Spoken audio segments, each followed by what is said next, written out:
안녕하세요. 사연 읽어주는 남녀입니다. 오늘도 와주셔서 감사드리며 그럼 오늘의 사연 바로 시작하겠습니다. 안녕하세요. 저는 어느덧 13년째 결혼 생활에 접어들고 있었어요. 아이 없이 지내는 삶에도 큰 불만은 없었습니다. 남들이 보기엔 저희 부부가 평온하고 화목해 보였을 거예요. 하지만 현실은 달랐죠.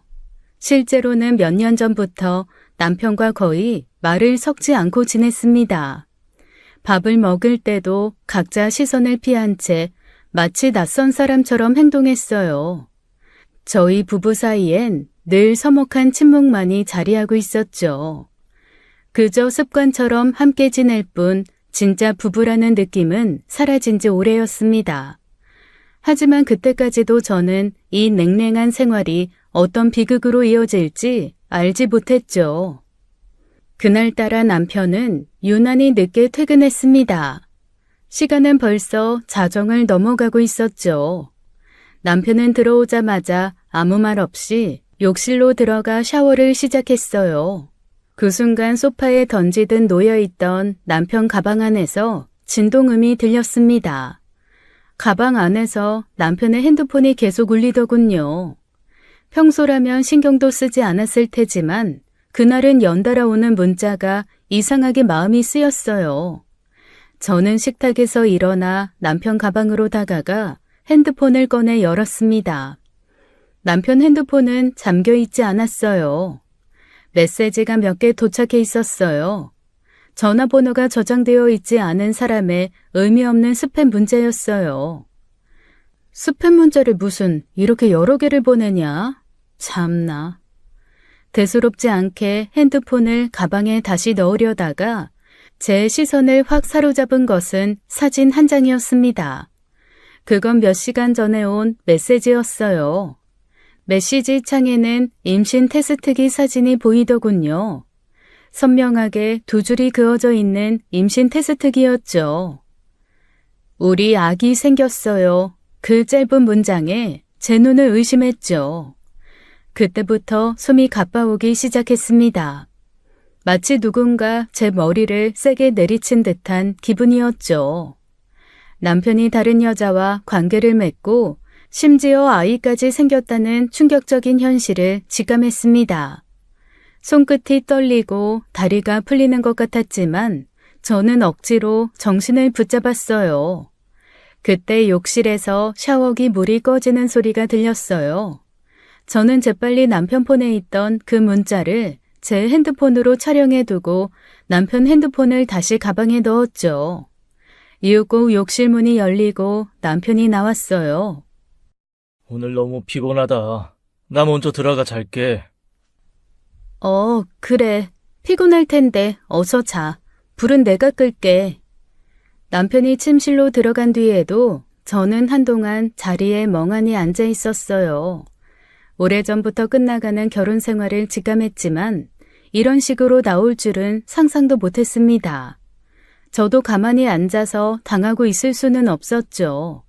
하지만 급하게 움직이지도 않기로 했어요. 이혼이 소송으로 간다면 명확한 증거가 많은 사람이 유리하다는 것을 누구보다 잘 알고 있었으니까요. 차분히 증거를 모아 이혼을 준비하기로 마음먹었어요. 이때까지만 해도 저는 큰 착각을 하고 있었습니다. 그 흔한 외도로 인한 이혼일 줄 알았다는 큰 착각이요. 남편에겐 상상도 못할 엄청난 비밀이 있는 줄 모르고 말입니다. 남편의 숨소리가 깊어지는 걸 확인한 저는 조심스럽게 침대에서 일어났습니다. 미리 준비한 차키를 들고 살며시 현관을 나섰죠. 지하 주차장으로 내려가 남편 차에서 블랙박스 SD카드를 빼냈습니다. 다시 집으로 돌아와 현관문을 열자 어둠 속 거실 소파에 누군가 앉아 있었어요. 순간 덜컥하고 심장이 내려앉는 기분이었죠. 남편이었어요. 불빛 하나 없는 어둠 속에서 저를 가만히 바라보고 있었죠. 지금 어디 갔다 오는 거야? 이 시간에.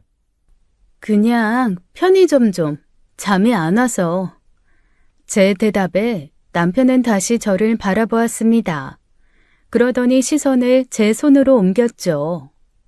저는 들고 있던 SD카드를 들킬까봐 손을 꽉 쥐었어요. 편의점 갔다며. 근데 왜 빈손이야? 딱히 살 건 없더라고. 그냥 나왔어. 그래? 일찍 자. 남편은 고개를 끄덕이더니 자리에서 일어나 물을 마시러 부엌으로 향했습니다. 남편이 물을 마시고 다시 방으로 들어가 곧 잠에 들었죠. 저는 그제야 깊은 숨을 내쉬었어요. 너무 긴장을 했는지 손끝은 얼음장처럼 차가워졌고 심장은 여전히 뛰고 있었죠. 저는 작은 방으로 들어가 문을 잠그고 노트북을 열었습니다. 떨리는 손으로 블랙박스에 SD카드를 삽입했죠. 블랙박스 영상은 대부분 삭제돼 있었지만 오늘 영상은 아직 남아 있었습니다. 남편이 술을 마시고 아마도 깜빡한 듯 했죠. 이어폰을 끼고 오늘 영상을 틀어보았습니다. 차 안에서 낯선 웃음소리와 대화가 흘러나왔죠. 이것들이 차 안에서 짝짓기를 하는 대화더군요. 그런데 저는 잠시 뒤 놀라운 상황을 알게 되었습니다. 여자가 한 명이 아니었어요. 목소리를 들어보면 분명히 두 명의 여성이었죠. 미친놈, 진짜 가지가지 하는구나. 상간녀 두 명이랑 놀아나? 더러운 새끼. 영상이 흐르는 동안 저는 떨리는 주먹을 꽉 쥐었습니다. 남편의 모든 걸 무너뜨릴 수 있는 완벽하고 엄청난 증거를 잡은 셈이었죠. 그날 이후 며칠간 저는 아무렇지 않은 척 평소처럼 생활했습니다. 남편은 여전히 아무것도 모르는 듯 무덤덤했죠. 그 사이 저는 흥신소에 전화를 걸어 남편의 뒷조사를 의뢰했어요. 위자료 소송을 위해서는 상간녀들 정보도 알아야 했으니까요. 무려 2명이에요. 미친놈. 하여간 정신 나간 여자들 같으니까 둘 다 정확히 누군지 꼭 알아내주세요. 사모님 걱정 마세요. 최대한 빠르게 확인해서 연락드릴게요. 흥신소와의 통화가 끝나자마자 법원 사이트에 접속해 재산 조회 신청 방법도 꼼꼼히 알아봤습니다. 이혼을 하더라도 억울함 없도록 제 권리는 모두 찾을 생각이었죠. 그렇게 한 달이란 시간이 흘렀습니다. 마침내 흥신소에서 온 조사 결과 봉투가 제 손에 들어왔죠. 봉투를 여는 순간 심장이 다시 빠르게 뛰기 시작했어요. 조사 결과는 예상했던 그대로였습니다. 남편과 함께 있던 여자들은 근처 술집에서 일하는 여자들이었죠. 이제 더 이상 망설일 이유가 없었습니다. 저는 그날 저녁 식탁에 마주 앉은 남편 앞에 조사 결과를 던져놓았어요. 외도 증거가 담긴 보고서를 보고도 남편은 침묵으로 일관했죠. 그 순간 남편의 미묘한 표정에서 저는 무언가를 느꼈어요. 제가 알지 못하는 그 무언가가 또 있다는 직감이었죠. 남편의 얼굴에는 전혀 예상치 못한 태연한 미소가 떠올라 있었습니다. 그래, 너 원하는 대로 이혼해줄게. 대신 조용히 끝내자. 협의 이혼하고 재산은 지금 가지고 있는 재산만 가지고 나가는 거야. 무슨 말도 안 되는 소리야? 당신 사업하면서 그동안 번 돈, 그것도 나눠야지. 당신이 어떻게 그 사업을 시작할 수 있었는지 잊었어? 돈 없어. 요즘 사업도 힘들어서 나 땡전 한 푼 없는데. 뭔 헛소리야. 좋은 차에 좋은 옷에 돈 펑펑 쓰더니 갑자기 돈이 없어? 내가 지금 그 말을 믿을 것 같아? 믿기 싫으면 네가 뒤져봐. 나오면 가지든지. 남편의 수입을 생각하면 남편의 말은 절대 거짓말이었어요. 그제야 남편이 노린 게 이거구나 생각했습니다. 남편의 뻔뻔한 태도에 제 속은 부글부글 끓어올랐죠. 철저하게 준비했다고 생각했지만 아니었어요. 제가 당한 거죠. 저는 이성을 잃지 않으려 애쓰며 남편을 똑바로 쳐다보았습니다. 당신 지금까지 번 돈이 얼만데 그걸 다 어디다 썼다는 거야? 그럼 어디에 썼는지 그거라도 말해봐. 어딘가에 썼겠지. 내가 좀 사치스럽잖아. 살면서 쓰다 보면 없을 수도 있지. 안 그래? 지금 그게 말이니? 그렇게 말하면 끝이라고 생각해? 내가 없는 걸 있다고 할 순 없잖아. 뒤져보라니까. 통장 까줘. 막 나가는구나. 그래, 좋아. 오랫동안 준비한 것 같은데 누가 이기나 보자.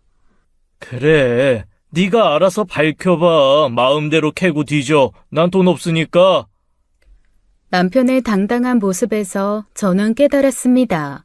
쉽지 않은 싸움이 될 거라고요. 이제 저와 남편 사이는 전쟁이었습니다. 저는 결코 이렇게 당한 채로 끝내지 않을 생각이었어요. 그러던 어느 날이었어요. 남편과의 이혼 소송을 준비하며 바쁜 하루를 보내던 중이었습니다. 갑자기 흥신소 직원에게서 전화가 걸려왔죠. 직원의 목소리는 이전과 달리 굉장히 불안하고 놀라서 흥분해 있었어요. 저기 비상이에요. 충격적인 소식이 하나 있습니다. 네? 뭔데요? 뭔데 그렇게 흥분하셔서? 남편분 강민수 씨가 최근에 경찰 조사를 받았다고 합니다. 경찰 조사요? 뭔데요? 살인사건 관련으로요. 네? 지금 뭐라고요? 지금 그게 무슨 말씀이세요? 누가 죽었는데요? 순간 온몸에 소름이 돋았습니다. 남편이 끔찍한 사건에 연관됐다는 건 정말로 전혀 상상하지 못했던 일이었어요. 그게 강민수 씨 따로 만나던 여자가 있었던 것 같습니다. 따로 만나던 여자라뇨? 그 술집 여자들 말고 또 있어요? 네, 조사하다 보니까 진짜 내연녀가 있더라고요. 그런데 그 여자가 얼마 전에 죽었습니다. 남편분은 용의자였고요. 용의자요? 흥신소 직원들은 그 이후 제 의뢰에 따라 남편의 숨은 재산을 조사하고 있었어요. 그러다가 남편에게 진짜 내연녀가 따로 있었다는 사실을 알아낸 거였습니다. 제가 확보한 차 안의 술집 여자들은 단순히 그날의 유의를 위한 상대였을 뿐이었죠. 그런데 내연녀가 죽었다는 것이었어요. 경찰에서는 타살일 수도 있다고 보고 조사를 했고 남편이 용의선상에 올랐던 거죠. 도저히 믿을 수가 없었어요. 그런데 남편분은 용의선상에서 제외됐습니다. 확실한 알리바이가 있었거든요. 알리바이요? 그게 대체 뭔데요? 사건 발생 시각에 남편분이 차 안에서 외도 중이었거든요. 사모님께서 가정법원에 증거로 제출하신 그 증거요. 그게 결정적인 알리바이였답니다. 그러니까 뭔가요? 제가 이혼 소송을 위해 가정법원에 제출한 차 안 외도 증거 덕분에 남편은 혐의를 벗은 거였어요. 그 증거로 인해 완벽한 알리바이가 생겨 혐의에서 풀려났다는 것이었습니다. 순간 어지러움을 느끼며 다리에 힘이 빠졌어요. 그때 저는 처음으로 남편에 대한 공포가 느껴졌어요. 이유는 잘 모르겠지만 저는 이 싸움이 단순한 이혼 소송이 아니라는 것을 느끼게 되었죠. 남편은 제가 이혼을 선언한 이후 집에도 들어오지 않고 있었습니다. 대체 어디서 뭐라고 다니는지 알 수도 없었죠. 그리고 다음 날 아침이었습니다. 저는 일단 이 집을 떠나 원룸을 잡고 소송을 이어갈 생각이었어요. 짐을 정리하는 그 순간 현관 비밀번호 누르는 소리가 들렸죠. 순간 남편이 돌아왔나 싶었습니다. 그런데 아니었어요. 현관에는 뜻밖에도 시어머니가 서 계셨습니다. 잔뜩 화가 난 얼굴로 저를 노려보고 계셨죠. 어머님, 이렇게 이른 시간에 무슨 일이세요?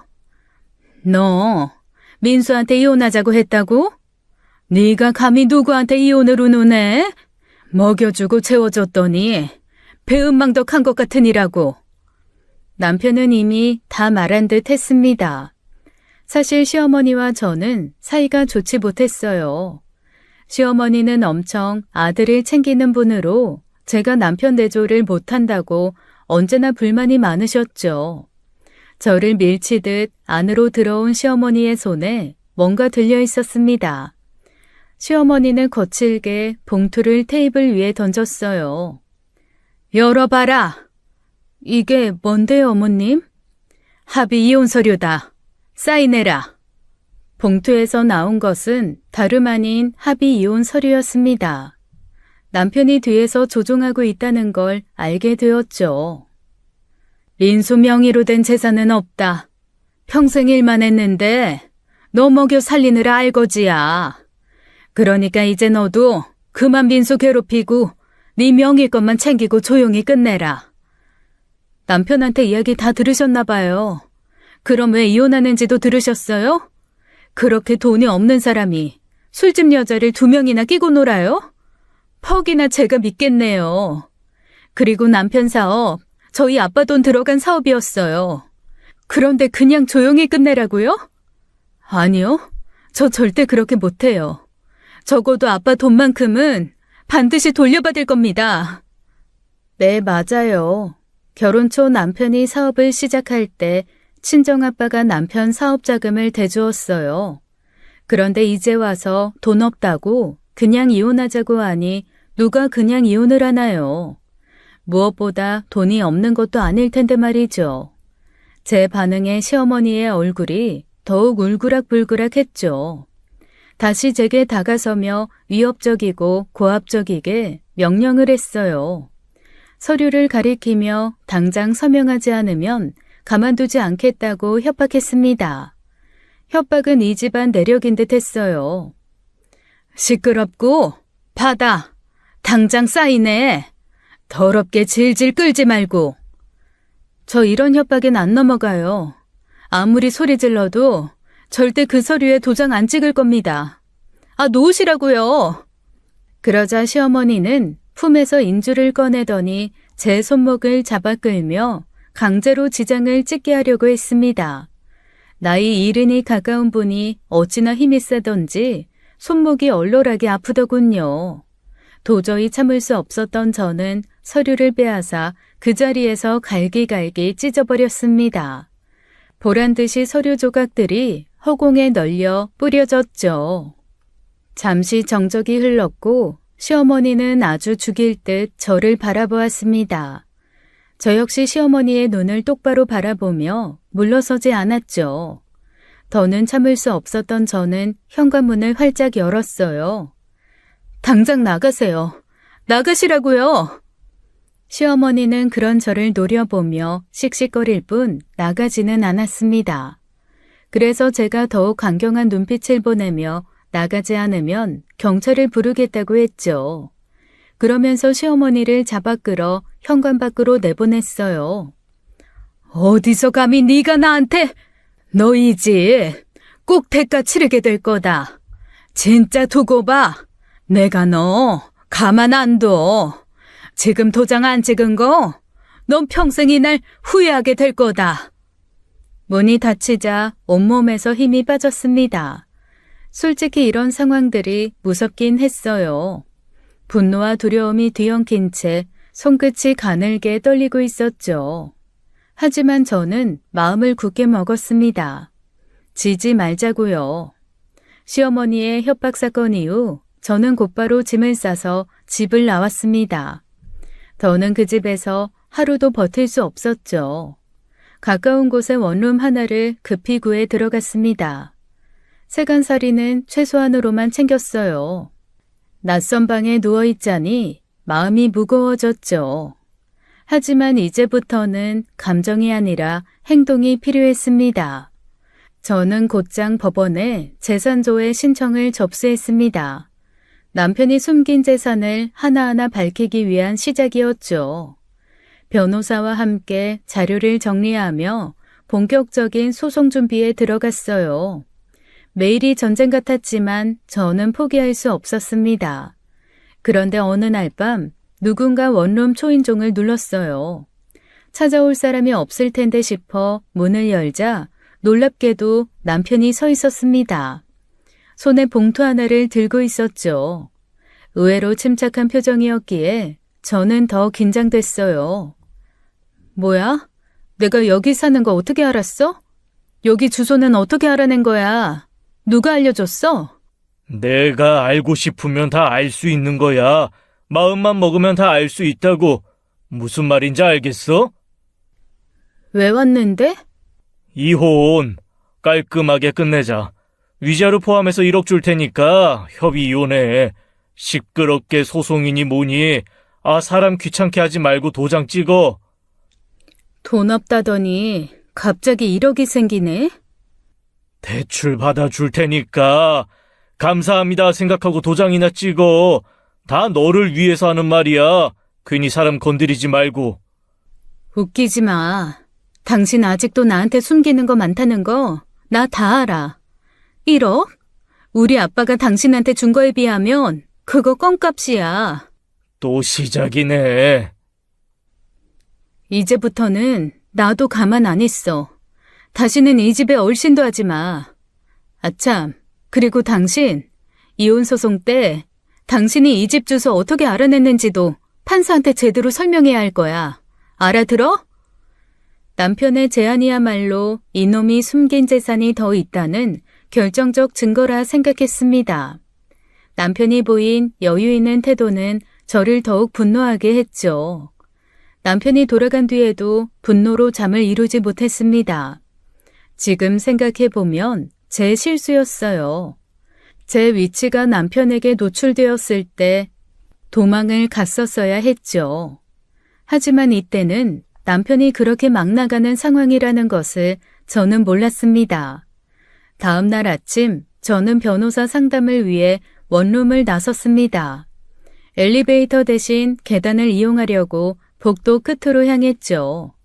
현관문을 닫고 채 몇 걸음 가지 않았을 때였어요. 갑자기 뒤에서 딸칵 소리와 함께 방화문이 세차게 열렸습니다. 순간 등 뒤로 강한 충격이 느껴졌죠. 저는 중심을 잃고 그대로 계단 아래로 굴러 떨어졌습니다. 몸이 계단에 부딪히며 튕겨나갈 때 뼈가 부서지는 듯한 고통이 느껴졌죠. 머리를 어디에 세게 부딪혔는지 정신이 아득해졌어요. 잠시 뒤 계단 아래에서 눈을 뜨니 주변이 흐릿하게만 보였습니다. 누군가가 다급하게 제게 다가오며 말을 걸고 있었죠. 괜찮으세요? 숨 쉴 수 있어요? 어디 다치신 데 없어요? 살려주세요. 제발 숨이 안 쉬어져요. 119가 도착한 건 그로부터 얼마 지나지 않아서였습니다. 구급대원들은 저를 조심스럽게 들것에 실어 병원으로 옮겼죠. 의식은 있었지만 머리가 띵하고 속이 메스꺼웠습니다. 나중에 알고 보니 제가 쓰러지면서 초인적으로 119에 스스로 구조 전화를 했대요. 저는 뇌진탕으로 기억에도 없는데 말이죠. 응급실에서 검사를 받고 나니 다행히 큰 골절은 없다고 했어요. 다만 뇌진탕 증상이 있어 며칠간 입원해야 했죠. 침대에 누워 천장을 바라보며 저는 생각에 잠겼습니다. 방화문이 열릴 타이밍, 누군가의 발소리, 그리고 등 뒤의 충격. 그건 단순한 사고가 아니었어요. 누군가 의도적으로 저를 밀었다는 강한 확신이 들었죠. 저 혼자 넘어진 거 절대 아니에요. 계단에서 누가 절 밀었어요. 이거 그냥 사고 아니에요. 밀리셨다고요? 그게 확실하신가요? 누가요? 누가 밀었는지 보셨어요? 보지는 못했어요. 그런데 확실히 느낌이 이상했어요. 발소리도 들렸고 등 뒤에서 갑자기 누가 확 밀었어요. 이거 조사 좀 해주세요. 제발요. 경찰은 상황을 적어가며 제 말을 진지하게 들었습니다. 다만 낡은 오피스텔 건물이었기에 제 집을 비추는 CCTV는 없었어요. 뭐 아파트들도 마찬가지지만요. 심지어 입구에 있는 CCTV에는 누군가 붙여놓은 전단지로 촬영이 안 되었다고 하더군요. 이건 단순한 넘어짐이 아니라 명백한 위협이라는 생각뿐이었습니다. 아니, 죽이려는 의도가 있었던 거죠. 그때 남편의 얼굴이 떠올랐어요. 그리고 죽은 남편의 상간녀 얼굴도 떠올랐습니다. 아마 이때부터였던 것 같아요. 내 상황이 정말 무서운 상황이구나. 까딱 잘못하면 이혼 소송에서 승소하기 전에 저승 탐방이 먼저겠구나 하고요. 그때 딱 몸으로 알게 된 거예요. 입원한 지 둘째 되는 날이었습니다. 약기운 때문인지 아침부터 머리가 멍하게 맴돌았죠. 간호사가 회진을 마치며 병실은 조용해졌습니다. 혼자 천장을 바라보며 시간을 보내고 있었어요. 그때 누군가 벽을 두드리는 소리가 났죠.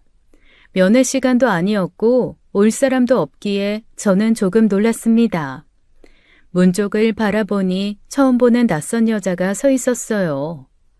모자에 마스크까지 눌러 쓴 모습이 어딘지 조심스러워 보였습니다. 저는 그 모습에 잔뜩 겁을 먹었죠. 그 사람은 주변을 두리번거리다가 제 침대 가까이 다가왔어요. 그리고는 낮은 목소리로 제 이름을 불렀습니다. 저는 경계심을 가지고 누구냐고 물었죠. 그녀는 잠시 뜸을 들이더니 조심스럽게 말을 꺼냈습니다. 저 갑자기 찾아와서 죄송해요. 그 사람 강민수 씨랑 사모님 몰래 만났던 여자, 그 여자 동생이에요. 네? 뭐라고요? 잠깐만요. 아가씨가 이혜진 동생이라고요? 그런데 여기를 어떻게 알고 오신 거예요? 사실 사모님 원룸에 먼저 갔다가 사모님이 구급차에 실려가는 거 봤어요. 그날 이후 계속 망설였는데 그래도 꼭 말씀드려야 할 것 같아서 찾아왔어요. 뭘요? 뭘 말해야 할 것 같았는데요? 그쪽 언니 때문에 제 인생 꼬인 거 미안하다고요? 그런 것도 있지만 더 큰 이유는 다른 거예요. 절대 남편분, 강민수 그 인간 믿지 마세요.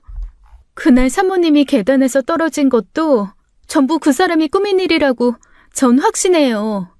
절대 우연 아니에요. 그 여자의 말에 저는 숨이 턱 막히는 느낌이 들었습니다. 계단 사고가 떠오르며 등줄기를 타고 한기가 퍼졌죠. 하지만 저는 여전히 이 여자의 정체를 의심하고 있었어요. 정말 남편 내연녀의 동생이라는 그 말이 사실인지도 모르겠고 무엇보다 왜 제게 이런 말을 하는지도 이해가 안 갔으니까요. 죄송하지만 전 그쪽 말 하나도 못 알아듣겠네요. 막말로 그쪽이 누군지도 확실치 않잖아요. 그런데 왜 절 돕겠다는 건지 이해가 안 가네요. 저도 알아요. 저를 믿기 어려우시겠죠. 저 언니가 그런 짓 한 거 몰랐어요. 진심으로요. 대신 정말 죄송합니다.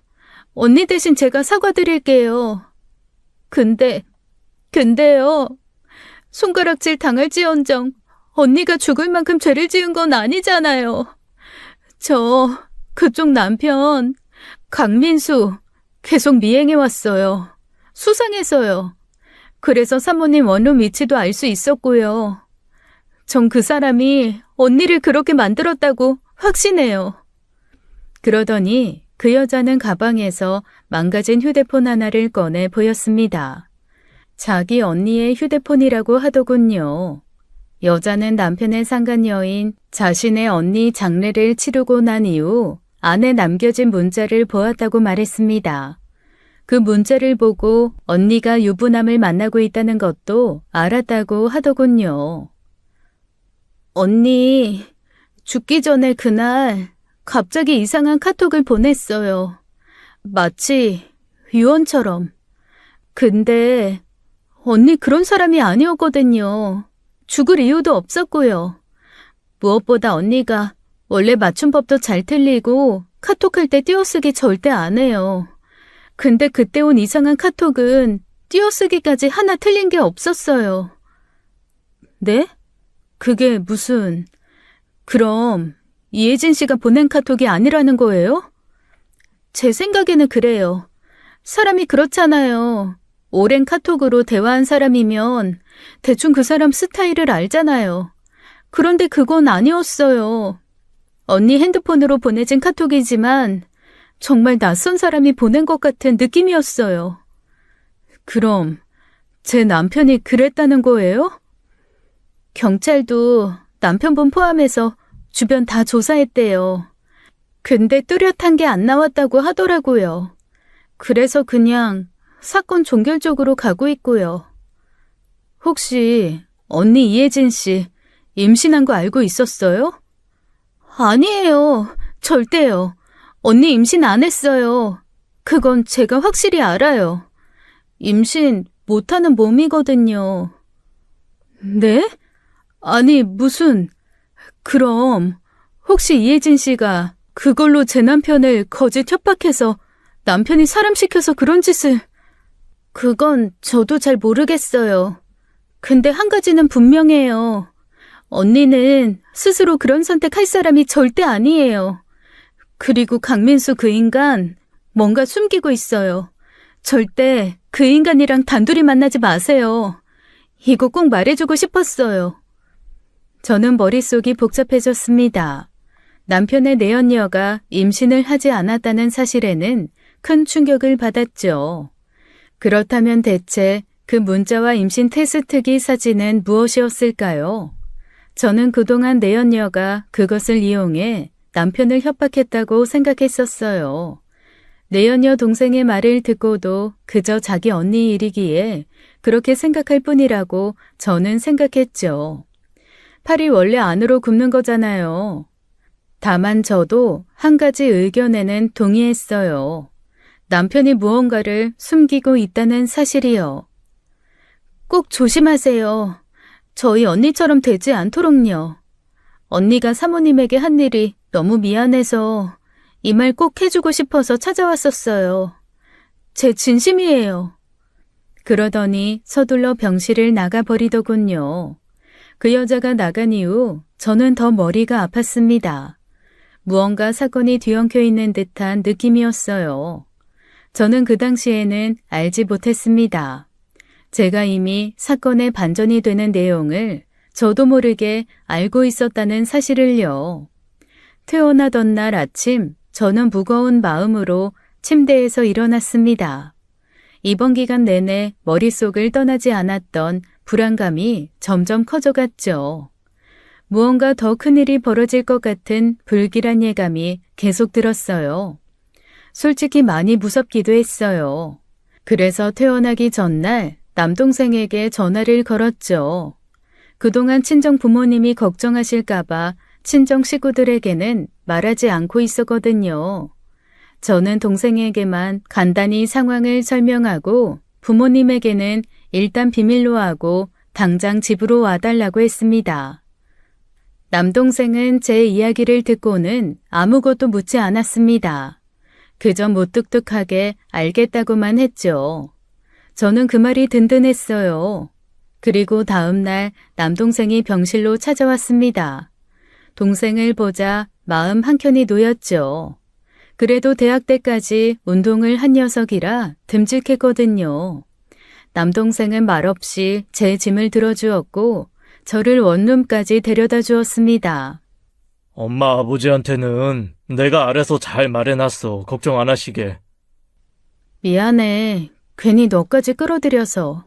됐어. 그런 말 하지 말고 당분간 나랑 같이 지내. 누나 혼자 두기엔 좀 그래. 너 회사는? 그냥 여기서 출퇴근하면 되지 뭔 걱정이야. 왕복 4시간이 넘는데? 참나. 지금 그걸 걱정할 때냐? 아유, 됐어. 신경 쓰지 마.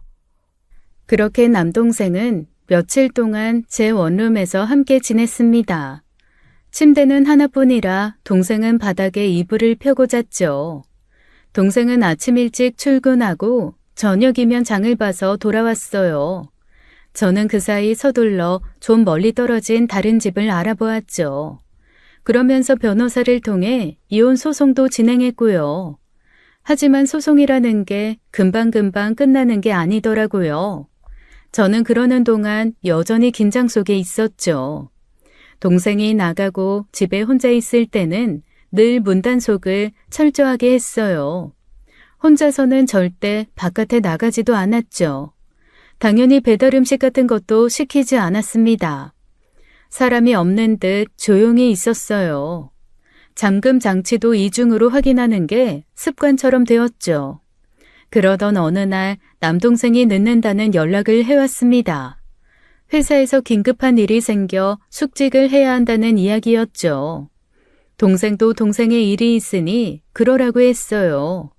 불안감을 애써 누르며 저녁 식사를 마치고 샤워를 했습니다. 밤늦게까지 잠에 들지 않아서 핸드폰으로 유튜브를 보다가 저도 모르게 깜빡 잠이 들었어요. 시간이 얼마나 흘렀을까요? 매캐한 냄새가 제 코로 흘러들어왔습니다. 부비정 눈을 떠보니 세상에 현관문 사이로 검은 연기가 흘러들어오고 있었죠. 복도에서는 불이야 하는 외침이 들려왔습니다. 저는 황급히 문을 열고 복도로 나가려고 했어요. 하지만 문 손잡이가 너무 뜨거워 잡지도 못했죠. 보니까 복도 쪽 창문에 불길이 어마어마하게 올라오고 있었습니다. 문을 열고 나갈 상황이 절대 아니었죠. 점점 문틈으로 검은 연기가 정말 무시무시하게 흘러들어오고 있었어요. 그 연기를 한 모금 마시자 정신이 아찔해지면서 바로 몸이 휘청이더군요. 정말 그 순간 살아야겠다는 본능만이 남았습니다. 저는 망설이다가 베란다 쪽으로 달려갔어요. 창문을 열고 아래를 내려다보았죠. 당시 제가 살던 곳이 4층이었어요. 평상시라면 상상도 못했겠지만 그때는 다른 선택의 여지가 없었습니다. 늦은 밤이라 바닥은 어둑하게 보이지도 않았죠. 저는 그대로 눈을 질끈 감고 몸을 던졌습니다. 떨어지는 순간 모든 소리가 멈춘 듯 했어요. 그리고 곧이어 엄청난 고통이 밀려왔습니다. 숨도 못 쉴 정도로 고통이 밀려오며 눈이 감겼죠. 기절하기 직전 어렴풋이 한 장면이 눈에 들어왔습니다. 건물 맞은편 골목 어귀에 누군가가 서 있었어요. 그 그림자는 낯익은 실루엣이었죠. 분명 시어머니 같았어요. 어둠 속에서 건물을 가만히 바라보고 있었습니다. 그리고 저는 정신을 놓았죠. 정신을 차린 건 병원이었어요. 몸 여기저기에 통증이 느껴졌지만 살아있다는 게 기적 같았죠. 다친 발목을 또 다쳐 완전히 부러졌다고 하더군요. 다음 날 경찰이 병실로 찾아왔습니다. 자연적인 불이 아니라는 소방서의 판단에 경찰들도 조금씩 조사가 들어가고 있던 거였죠. 저 그날 골목에서 누군가 서 있는 걸 봤는데요. 아무래도 저희 시어머니 같았어요. 네? 시어머니를 보셨다고요? 그런데요. 그게 아니라요. 전혀 그쪽에 오실 분이 아니세요. 그러니까 그 시간에 거기에 서 있던 게 이상한 거죠. 그 사람 먼저 조사해보세요. 환자분 그건 착각일 수도 있어요. 시어머니시면 나이가 좀 있으실 텐데 그럼 고령의 어르신이 그런 일을 했다고 보긴 좀... 그리고 기절하셨다면서요. 그때 헛것 보신 걸 수도 있고요. 그럼 물을게요. 불 누가 일부러 낸 거 맞죠?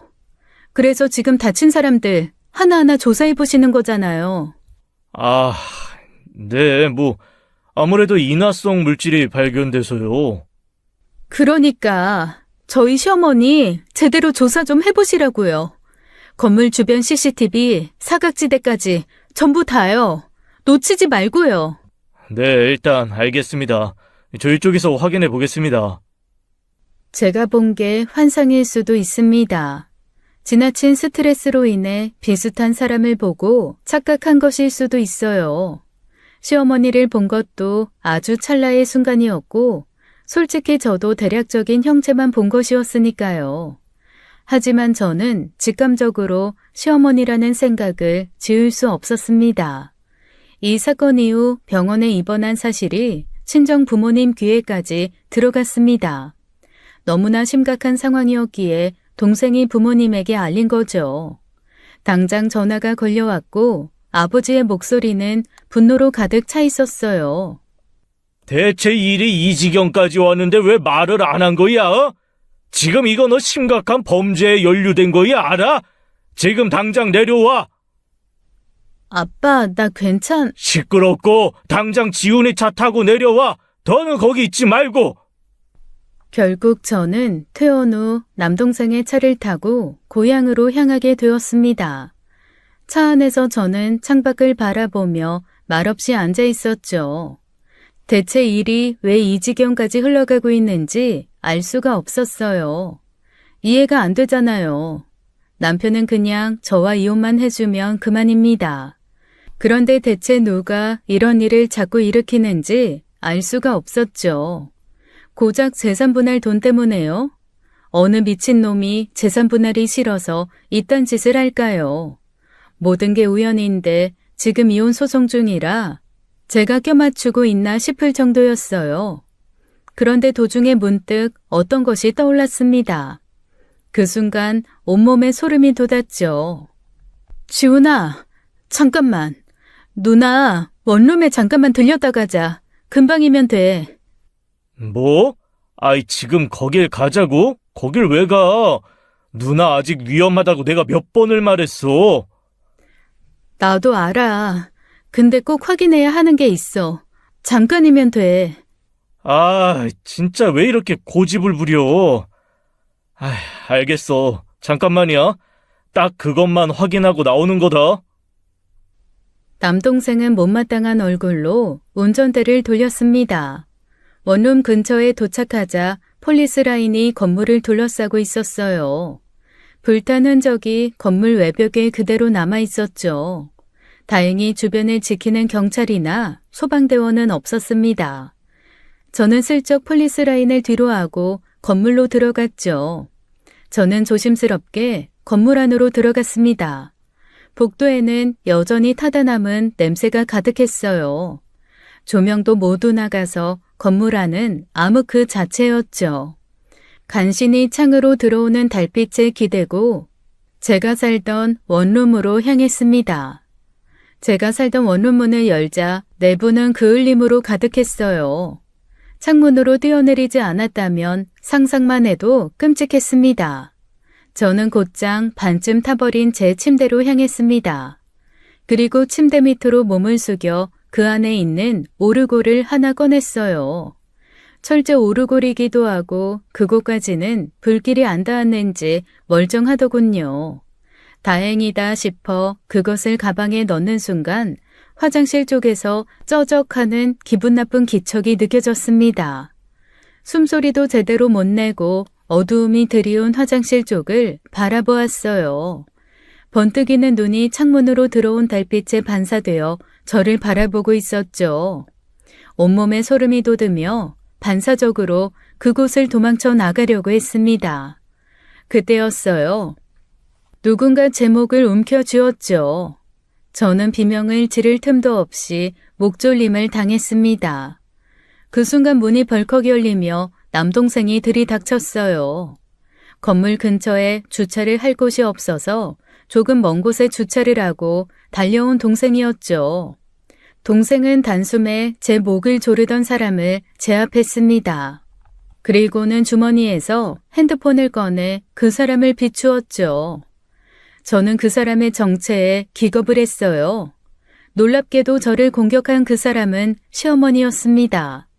시어머니는 동생에게 제압당해 바닥에 버둥거리고 있었어요. 동생도 시어머니를 확인하고는 놀라서 손을 풀어주었죠. 그때 시어머니가 갑자기 기괴하게 바닥을 기어가기 시작했어요.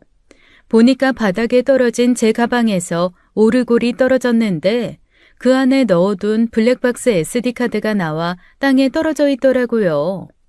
시어머니는 그걸 낼름 주어 미친 사람처럼 입에 넣으려고 했어요. 그때 동생이 시어머니 손을 발로 차서 막았죠. 다시 떨어진 SD카드를 제가 급하게 주워들어 주머니에 넣었습니다. 내놔! 그거 이리 내놔!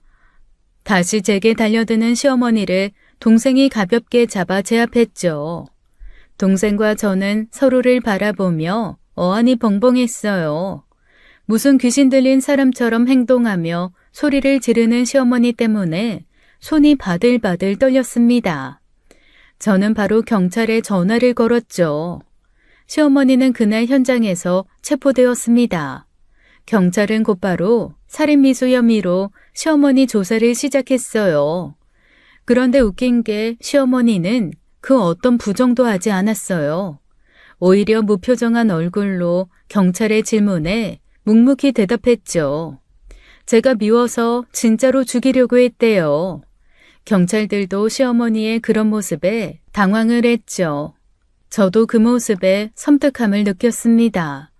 그런데 저는 저런 시어머니의 모습이 이해가 되지 않았어요. 처음부터 저를 해치려고 온 사람의 목적이 아니었잖아요.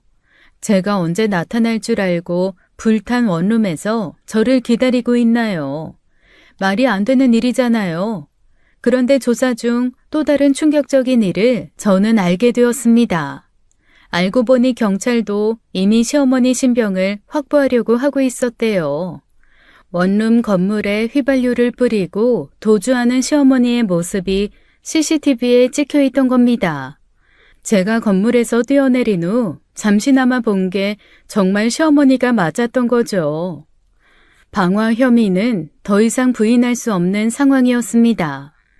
수사팀은 시어머니의 범행 동기를 집중적으로 파고들기 시작했어요. 저도 그게 궁금했고요.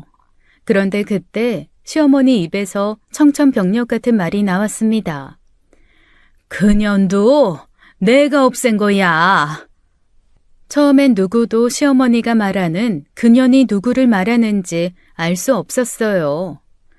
그년도 내가 죽였다고. 네? 지금 뭐라고 하셨습니까, 할머니? 누구를 말씀하시는 거예요? 민수가 만났던 그 요망한 것. 그년도 내가 헤어지라고 해도 싫다기에 죽였수다.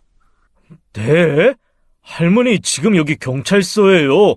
그런 식으로 말씀하시면 큰일 나세요. 경찰 양반, 지금 나 자수하는 거요. 그러니까 분명히 받아 적어요. 자수하는 거라고. 이혜진 그거 내가 죽였수다. 네. 참나. 이 자백으로 인해 경찰서는 정말 충격과 혼돈 그 자체였죠. 결국 시어머니는 남편 내연녀 살해 혐의까지 더해져 3가지 중범죄의 피의자가 되었습니다. 살인미수, 현주, 건조물 방화, 그리고 살인이요. 결국 구속되어 본격적인 조사를 받게 되었어요.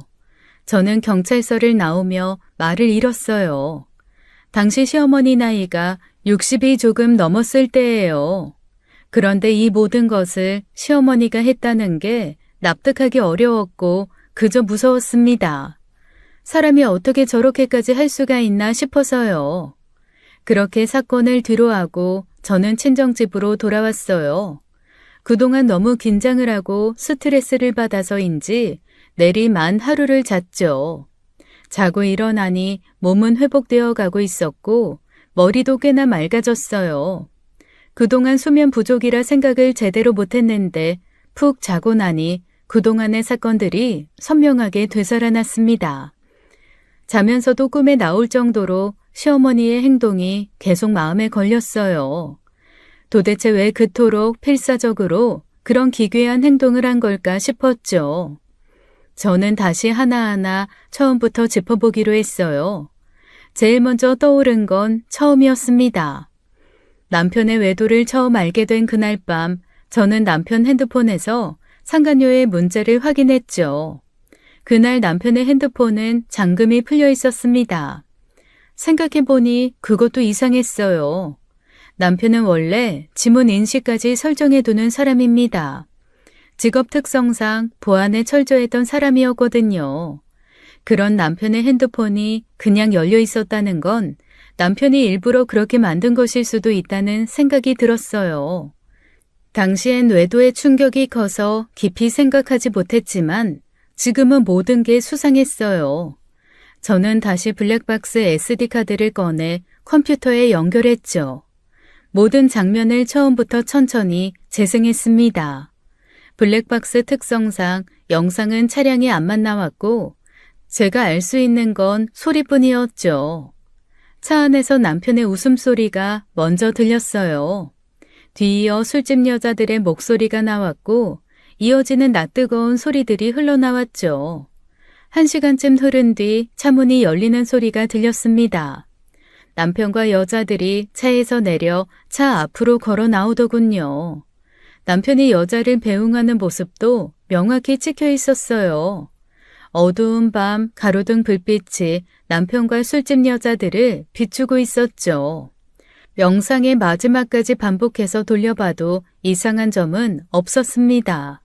그래도 몇 번이고 계속 반복해서 보았어요. 그때였습니다. 멈춰있던 화면 속에서 무언가 눈에 들어왔어요. 수십 번 반복해서 본 장면이었지만 그 순간 다르게 느껴졌죠. 그 순간 심장이 세차게 뛰기 시작했습니다. 저는 바로 입고 있던 옷 위에 외투를 걸쳤어요. 어딜 나가려고? 너 아빠 말 못 들었어? 안 돼. 지금은 위험해. 그냥 있어. 경찰서에 다녀올게. 잠깐이면 돼. 예, 지영아. 그동안 시어머니와 남편의 이상 행동의 이유를 다른 곳에서 찾아야 할 게 아니었어요. 증거를 제가 가지고 있었던 겁니다. 모르고 있었을 뿐이었죠. 저는 핸드백에 SD 카드를 챙겨서 곧장 경찰서로 향했습니다. 제가 경찰서에 간 이후 수사팀은 남편을 다시 용의자로 보고 재조사를 했어요. 남편 상간녀 죽음에 대한 수사요. 경찰은 결정적인 증거를 확보하기 위해 남편의 DNA를 채취했습니다. 그동안 증거가 없기에 남편이 이를 거부했다고 해요. 외도를 하고 있었다라는 완벽한 알리바이가 있었기에 영장 발부도 어려워 강제로 DNA 채취도 못했다고 합니다. 그런데 제가 경찰서를 다녀간 이후 영장 발부가 가능해졌죠. 결국 강제로 남편 DNA를 채취했어요. DNA 감정 결과는 얼마 지나지 않아 나왔습니다. 상간녀 손톱에서 채취된 미세 혈흔과 남편의 DNA가 일치했어요. 경찰은 그 결과를 근거로 남편을 강도 높게 조사하기 시작했습니다. 그리고 결국 남편은 상간녀 죽음에 대한 진범임을 자백하고 말았죠. 사실은 이랬어요. 경찰서에 달려간 그날 저는 블랙박스 영상을 다시 돌려보던 중 충격적인 장면을 발견했거든요. 단 1초 아주 짧은 순간이었지만 뭔가 이상했어요. 술집 여자들과 함께 차에서 내리는 장면에서 정면 카메라에 남편 얼굴이 잠깐 찍혀 있었죠. 처음에는 그냥 넘어갔던 장면이었습니다. 그런데 반복해서 보다 보니 이상하다는 생각이 들었어요. 그 얼굴이 아무리 봐도 제 남편 얼굴과 아주 미묘하게 이질감이 있었거든요. 목소리는 똑같았고 행동도 익숙했는데 뭔가 얼굴이 미묘하게 달랐어요. 그 순간 제 마음속에 한 명이 떠올랐습니다. 바로 서방님이요. 남편과 서방님은 1살 차이에 체격도 비슷하고 얼굴도 정말 놀랍게 비슷하게 생겼어요. 무엇보다 특히 목소리가 정말 비슷했죠. 그래서 제가 결혼했을 때 둘이 쌍둥이 아니냐고 했을 정도였습니다. 서방님은 제가 결혼하고 1년 뒤에 일본으로 떠났어요. 하지만 만약 서방님이 귀국해 있었다면, 그리고 만약 남편이 서방님에게 자신인 척 해달라고 부탁했다면 모든 퍼즐 조각이 하나로 맞춰지는 기분이 들었습니다. 그래서 저는 자리를 박차고 일어나 서울까지 바로 운전해서 갔어요. 담당 경찰서로 달려가 담당 형사를 찾았죠. 형사에게 저는 영상을 틀고 그 장면을 보여주며 말했습니다. 이 사람이요. 제 남편이 아닐 수도 있어요. 네? 아이, 그게 무슨, 저희도 확인을 했지만 남편분 맞으신데. 제대로 보세요. 여기요. 이 장면이요. 이 사람 제 남편 아닐 수도 있어요. 아니, 아닌 것 같아요. 아무리 봐도 저희 서방님 같아요. 네? 서방님이면 남편분 남동생이요? 아이, 저희도 직접 남편분 보고 확인을 했는데. 아니요. 원래 그 두 사람이 생긴 것도 쌍둥이처럼 비슷하고 무엇보다 목소리가 거의 똑같아요. 서방님이 일본에 있는 걸로 제가 알고 있는데 형사님이 출입국 기록 좀 확인해 보세요. 서방님, 최근에 일본에서 귀국한 기록이 있는지 확인해 주실 수 있어요? 네, 가능하죠. 알겠습니다. 수사팀에 바로 요청 넣어볼게요. 말씀하신 내용도 같이 전달드리고요. 며칠 뒤 형사님은 충격적인 사실을 제게 알려왔습니다. 최근 서방님이 조용히 일본에서 귀국했다는 기록이 확인된 것이었죠. 지인들에게 아무 말도 하지 않았고 입국 후에는 은둔하듯 움직였다고 합니다. 경찰은 즉시 서방님을 소환해 조사했죠. 조사 결과 서방님은 놀라울 만큼 쉽게 모든 걸 털어놓았습니다. 그날 차 안에 있었던 거 저 맞습니다. 저 아무 죄 없어요. 그냥 형이 불러서 왔고 시키는 대로 술집 여자들 사서 논 것뿐이에요. 알고 보니 서방님은 일본에서 빚에 힘겹게 살고 있었는데 최근 남편이 불러 돈을 주며 한 가지 일을 시킨 것이었어요.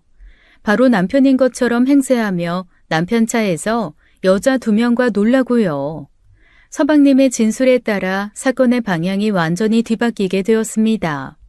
남편은 일부러 서방님에게 그 일을 시킨 것이에요. 그리고 제가 상간녀에게 온 문자를 볼 수 있도록 핸드폰 비번도 풀어둔 것이었고요. 그리고는 화장실에 들어가 다른 핸드폰으로 자기 핸드폰에 문자를 보낸 것입니다. 계속 연달아 문자를 보내 제가 남편 핸드폰을 확인하도록요. 남편은 그 이후 저와 싸우고 제가 하루 이틀 뒤 증거 수집에 들어갈 거라고 생각했나 봐요. 그런데 저와 서방님이 남편 예상보다 너무 빨리 움직인 거죠. 저는 남편에게 상간녀 문자 증거를 들이밀며 싸우기보다 그 즉시 증거 수집에 먼저 들어갔고 서방님은 남편 예상보다 빨리 돌아와 주차장에 남편 차를 두고 간 거죠. 그래서 그 직후 서방님이 지하 주차장에 두고 간 차량의 블랙박스 영상을 자기도 확인을 못한 거였어요. 제가 바로 블랙박스 영상이 들어있는 SD카드를 빼서 가져가 버렸으니까요. 그 이후 서방님이 영상에 자기가 찍혀 있을지도 모른다는 말을 남편에게 했고 남편은 불안해서 그 영상이 들어있는 SD카드를 찾으려고 한 겁니다. 이 과정을 시어머니도 모두 알고 있었고요. 물론 그 영상이 가정법원에도 있긴 했어요. 하지만 누가 그 영상을 보며 남편이 아니라 서방님 아닐까라는 생각을 했겠어요. 법원 관계자들은 서방님 얼굴도 모를 테니까요. 오직 저만 할 수 있는 생각이었죠. 그러니 제가 그 영상을 가지고 있는 것이 불안했던 겁니다. 남편과 시어머니 입장에서는요. 그래서 제가 살고 있던 원룸에 불까지 놓은 거였어요. 제가 아니라 그 증거를 없애려고요. 그제야 저는 모든 상황을 이해할 수 있었습니다. 왜 남편의 핸드폰 잠금이 풀려 있었는지, 왜 증거가 너무 쉽게 보였는지 모두 다 계획된 연출이었어요.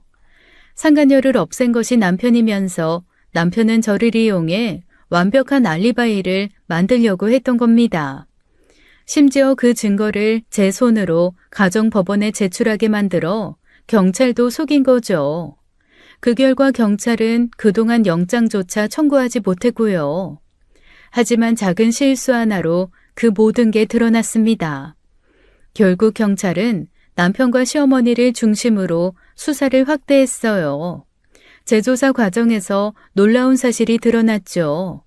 남편과 시어머니는 처음부터 공범이었습니다. 시어머니는 남편의 죄를 숨기려고 묻어내를 쓴 거죠. 참 대단하신 모성애라고 해야 하는지 어이가 없더군요. 저는 그 소식을 듣고도 쉽게 믿기지 않았어요. 어떻게 그럴 수 있나 싶었어요. 수사 과정에서 드러난 진실은 잔혹했습니다. 수사 기록에 따르면 남편이 재산을 상간녀 명의로 빼돌려 두었대요. 그런데 상간녀가 남편 뒤통수를 치고 그 재산을 들고 도망치려 했던 모양이에요. 남편은 그 사실을 알고 격분했고 우발적으로 범행을 저질렀다고 진술했습니다. 하지만 남편의 주장은 받아들여지지 않았어요. 명백하게 사전에 준비를 했다는 게 다 드러났잖아요. 우발적 범행이 아니라 치밀한 사전 준비가 있던 범죄였던 것이었죠. 법원은 이 모든 범행에 대해 엄중한 판단을 내렸습니다. 남편에게는 징역 20년, 시어머니에게는 징역 14년형이 선고되었죠. 그들의 얼굴을 마지막으로 마주한 법정에서 저는 단 한마디도 하지 않았어요. 분노도 눈물도 없었습니다. 이미 제 감정은 그 인간 같지도 않은 것들에게 어떠한 감정을 느낄 선을 넘었기 때문이었어요. 그 뒤 몇 달이 지나 이혼 소송도 마무리되었어요. 남편이 상간녀 명의로 은닉해 두었던 재산 중 절반이 제게 분할되었죠. 피로 얼룩진 돈 같아서 저는 그 돈이 참 찜찜하더군요. 그래서 모두 기부를 해버렸습니다. 제게는 피가 묻은 돈이지만 새로운 곳에서는 깨끗한 돈으로 쓰일 거라 생각해서요. 그렇게 저는 드디어 그 사람들과 완전히 연을 끊고 새 삶을 시작할 수 있게 되었습니다.